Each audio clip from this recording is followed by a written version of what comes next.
আসসালামু আলাইকুম। জয়নগর বিধানসভা শাহজাদাপুর অঞ্চলে আমরা বর্তমানে উপস্থিত হয়েছি। আজকে আমাদের পুরো নজওয়ান সাথী এবং আমাদের মুরব্বীরা বুজুর্গরা এখানে উপস্থিত হয়েছে। ব্যারিস্টার আসাদুদ্দিন ওয়াইসি সাহেবের আদর্শ, তার ভালোবাসা, তিনি যেভাবে পিছিয়ে পড়া কমিউনিটির জন্য লড়াই করছে, প্রত্যেকে তার ভালোবাসা এখানে উপস্থিত হয়েছে এবং এই দলকে করার জন্য সকলে এখানে একতাবদ্ধ হয়েছে, তাই তো?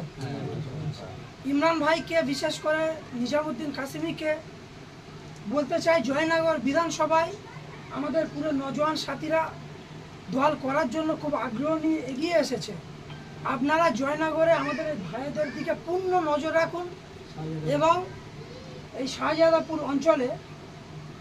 অঞ্চলের দিকে আপনারা পূর্ণ নজর রাখুন, কারণ জয়নগর বিধানসভা মিমের একটা শক্তিশালী ঘাঁটি হয়ে দাঁড়িয়েছে।